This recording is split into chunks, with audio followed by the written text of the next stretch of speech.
Rosa's Halloween. A long time ago, but not so far away, in a tiny cottage at the edge of a village near Doncaster, lived 8-year-old Rosa.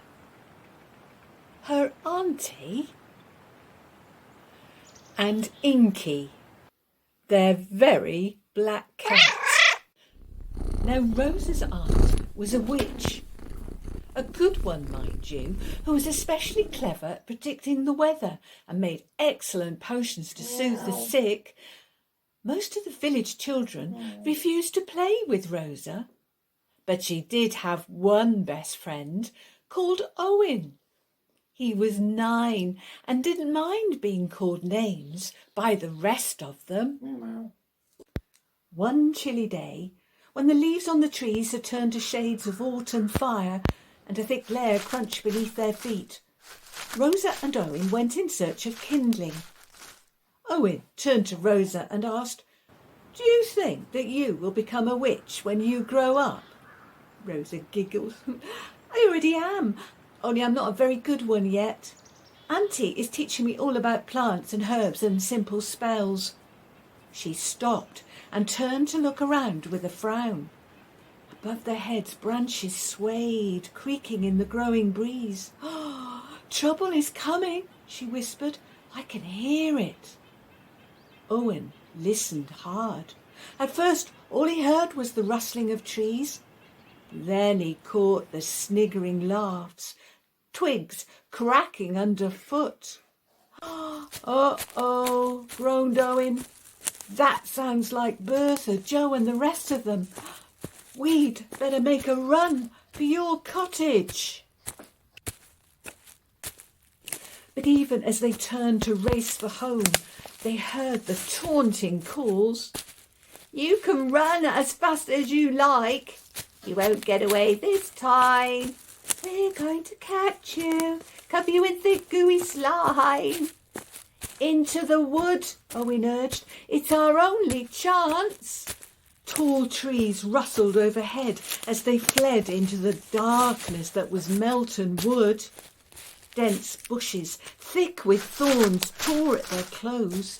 They splashed through puddles, leapt over rocks, heard the cry of a small red fox. From behind came the shouts of the bullies. "We're coming!" The crack of wood and stone underfoot. Suddenly, the tree line vanished. Dead ahead was the river. It was wide, crystal clear, and Rosa knew it was deep. "We're trapped," Owen panted. "They're going to push us in." Beside him, Rosa shivered. "But I can't swim, and it's freezing. We'll have to try and hide." "Possible," hissed Owen. "I'll hold them off. You skirt around and find your auntie. She'll help us." Rosa hugged her friend tight. "This isn't fair," she groaned. "Oh, I wish we could fly to the other side." Whoosh!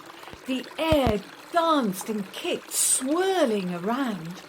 Owen and Rosa felt their feet leave the ground. Up and up they rose. Rosa didn't dare to look down. Owen was speechless. With a clattering bang, they landed in a heap on the other side of the river. They hid behind a bush and laughed as they watched the small group search. "I've had enough of those bullies," said Rosa. "I'm going to teach them a lesson they won't forget." "Will you be careful?" warned Owen. "Don't go turning yourself into a toad by mistake."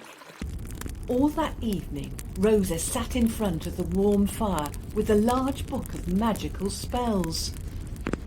"You're a good girl, studying so hard," said her auntie. "Which spell are you learning tonight?" "Oh, how to change one thing into another, like a cat into a rabbit." Inky meowed loudly. and hid behind the bucket. Rosa laughed. "I promise I won't do that to you, Inky." All the next day, Rosa practised and practised. A squirrel was changed to a dog. Woof.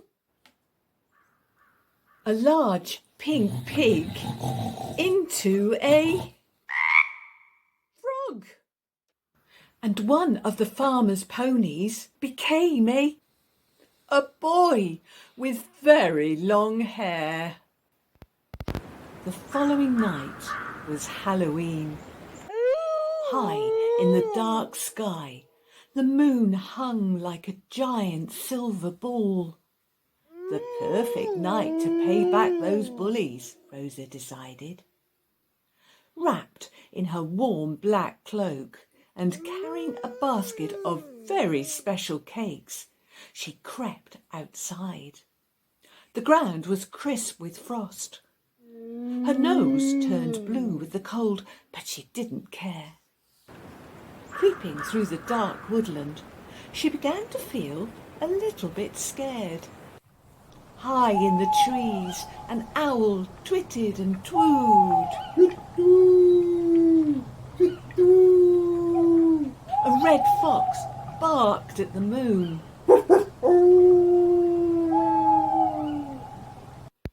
Rosa crept into the silent village. Everyone was tucked up in bed, fast asleep, the doors and windows shut tight. But the villagers had forgotten about their chimneys. Smoke might curl from fires still burning, but Rosa was a clever young witch. A fire in a grate wasn't going to stop her. Outside each house, Rosa stopped and sniffed. She wrinkled her nose at the stink of pongy feet and smelly armpits, but it was easy enough to pick out the scent of each of those bullies. With a whisk of her cloak, Rosa flew to the first roof, slid down the chimney and into the cottage of Bertha, the thatcher's daughter. Creeping over creaking boards, Rosa took out one of the delicious cakes she baked and placed it right next to Bertha's nose. It wouldn't take long to visit each of the cottages and leave one of those cakes behind.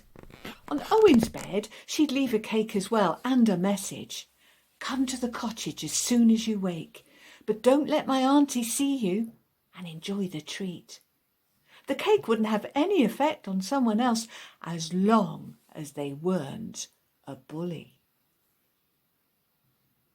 The following morning, Rosa crept outside while her aunt was making breakfast and filled a large bucket with clear water. Waving her hand 3 times over the top, she whispered a seeing spell and then waited for the ripples to stop moving. "I'm here," Owen called, hurrying over. "Did you enjoy the cake?" Rosa asked. "It was lovely. Ginger is my favourite." "Well, come and watch what happens." Rosa took a deep breath and blew on the surface of the water. "Show me Bertha," Rosa murmured. Like a film show, Bertha's image rose up to stand in front of them. Owen and Rosa began to laugh. Bertha was definitely not looking herself. Whiskers grew from her cheeks, a pair of pink mouse's ears peeked up from her hair, a long thin tail flapped at her back, and her nose, which was now long and pointy, kept twitching back and forth as she tried to work out why her little brother was laughing at her. "This is brilliant. Can we see what happened to Joe?" Owen urged. Joe's image floated up, followed by a laughing bunch of village children who were all pointing and laughing. Joe was trying to chase them away, but his tail kept tangling in his legs, making him trip. "It serves them right," said Rosa. "Won't their parents be mad at you?" said Joe, as they watched the cheering group chase them into the woods. "But that's the best bit. Their parents can't see what I've done." "That's clever," said Joe. "Oh, you think so?" said a stern voice. Auntie had crept up behind them. "Uh-oh," groaned Rosa. "Now we're in big trouble." "Your nose," said Owen, "and your ears, they're changing." A strange tingling ran across her cheeks. Rosa ran her fingers over her face and felt the stumpy nose of a pig. "And yours," she groaned, "you've got a curly tail as well." Owen twisted his piggy face to stare glumly at the pink, curly tail. "Don't either of you move an inch," Auntie warned. Leaning over the bucket, she whispered a spell, and with a wave of her hand, the whiskers, ears, nose and tails on the village children disappeared.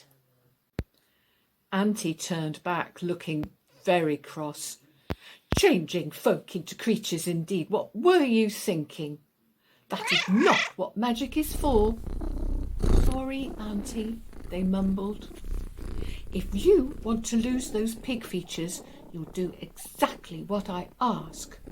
This cottage will be cleaned from top to bottom without using magic. Wash down the yard, clean out the stable, chop a wood pile ready for winter, and make the dough ready for tomorrow's bread. Do you hear?" "But that will take us hours and hours," Rosa complained. "Then you had better get started, unless you want to be a porky for the whole week." The end.